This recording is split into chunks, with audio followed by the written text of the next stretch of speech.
Hai semuanya, semoga kabar Anda baik-baik saja. Terima kasih karena sudah memberikan support dan juga kesetiaan Anda untuk membangun channel ini. Kali ini kita membahas novel Ingin Kukatakan Sesuatu, Tuan Muda Sean episode 11. तू ही तो जन्नत मेरी, तू ही मेरा जुनून, Episode 11, Cynthia Yandra. तू ही रूह का सुकून. Jika memikirkan Shaun yang berhasil melumpuhkan preman profesional yang dikirim oleh Jayanata dengan mudah, keluarga Wangsa mulai memiliki kekhawatiran mengenai hal ini. Jayanata berkata, semuanya, Shaun adalah bajingan liar yang hanya bisa sedikit keterampilan bela diri dan memiliki kemampuan yang biasa. Saya rasa dia bisa menjadi pengawal pribadi orang-orang kaya di Jakarta. Para hadirin, siapa yang bisa menghentikannya kali ini? Suasana menjadi hening. Ada terlalu banyak orang kaya di Jakarta, jadi tidak ada satu pun yang berani mengatakan bahawa dirinya mengenal seluruh orang kaya yang ada di Jakarta. Apalagi, mengatakannya di hadapan orang-orang berkuasa yang ada di sini. Pada saat ini, seorang wanita yang sudah sejak lama duduk diam di kursinya mulai tertawa dengan suara yang memikat. Semua orang melihat ke arah datangnya suara itu dan melihat seorang wanita yang mengenakan setelan jas merah. Wanita itu sedang duduk menyilangkan kakinya. Penampilan wanita itu benar-benar sangat memesona. Wanita itu tampak seperti wanita berusia awal 30-an. Penuh dengan pesona yang dimiliki oleh wanita dewasa. Dia memiliki kulit yang putih, bibir merah yang seksi, dan rok pendek yang menutupi pinggulnya. Benar-benar membuat pikiran orang yang melihatnya menjadi liar. Setelah Jayanata melihat wanita itu, dia berjalan menghampirinya dengan penuh semangat dan menyapa. Astaga! Sejak kapan Wapresdir Cynthia tiba? Mohon maaf karena tidak menyapa Anda secara langsung. Maaf. Begitu Kuncoro memandang wanita ini, alir liurnya langsung menetes.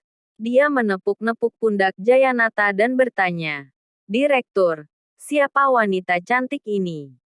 Tolong perkenalkan dia." Jayanata melirik Kuncoro dengan tatapan yang jijik sambil membatin.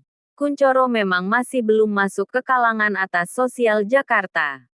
Bahkan, wanita ini saja dia tidak kenal.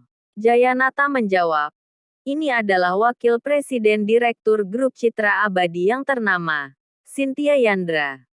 Wapresdir Cynthia, apa? Wakil Presiden Direktur Grup Citra Abadi. Kuncoro dan yang lainnya terkejut.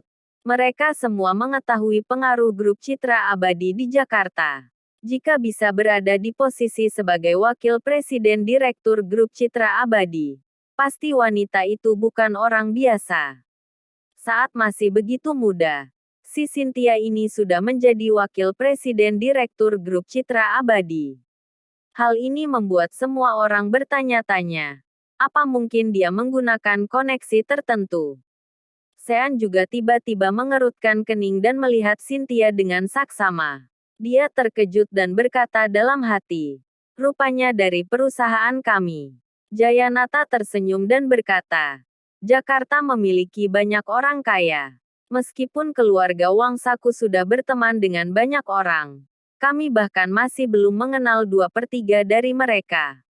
Namun, jika ada satu orang yang mengenal semua orang kaya yang ada di Jakarta dan memiliki hubungan yang baik dengan mereka semua, maka, aku percaya bahwa di seluruh Jakarta, hanya ada Wapresdir Cynthia seorang." Setelah mendengarkan kata-kata Jayanata, Kuncoro langsung menjilat. Wapresdir Cynthia benar-benar sangat menakjubkan. Sepertinya semua orang kaya yang ada di Jakarta pasti ingin mengenalnya. Cynthia mengerutkan keningnya dan berkata, "Dari apa yang kalian katakan, saya seperti sudah berselingkuh dengan semua orang kaya yang adalah di Jakarta. Maaf, saya sudah membuat kesalahan," kata Kuncoro. Dia cepat-cepat menundukkan kepalanya, membungkuk. lalu menatap sepatu hak tinggi berwarna merah yang dipakai Cynthia dan tidak bisa menahan diri untuk tidak menelan liurnya. Jayanata memandang Cynthia dan berkata, "Nona Cynthia, silakan turun tangan untuk memasukkan Sean ke dalam daftar hitam." Dengan adanya kemunculan Cynthia Yandra di pesta ulang tahun Nyonya Besar Wangsa, itu membuktikan bahwa dia memiliki persahabatan pribadi dengan keluarga Wangsa. Untuk mendapatkan pendanaan sebesar 150 miliar dari grup Citra Abadi, akhir-akhir ini keluarga Wangsa memberikan Cynthia banyak keuntungan. Jika bukan kerana adanya perubahan mendadak Presiden Direktur Grup Citra Abadi, sejak awal Cynthia pasti sudah menginvestasikan dana sebesar 150 miliar itu pada keluarga Wangsa. Hanya saja, Cynthia memiliki caranya sendiri dalam melakukan sesuatu. Dia tidak akan mendengarkan perintah dari Jayanata. Dalam kalangan sosial atas Jakarta, banyak orang tahu bahawa Cynthia sudah mempermainkan para pria kaya, bukan para pria kaya yang mempermainkannya. Cynthia tidak menjawab.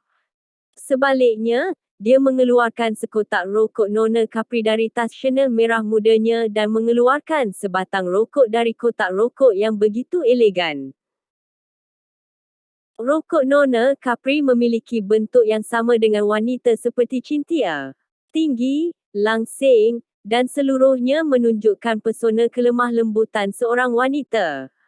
Rokok ini belum dijual di Indonesia dan sangat langka, tetapi Shaun pernah menghisap rokok itu sekali ketika berada di luar negeri.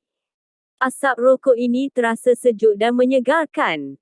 Apa mungkin wanita seperti Cynthia ini juga memiliki rasa seperti ini?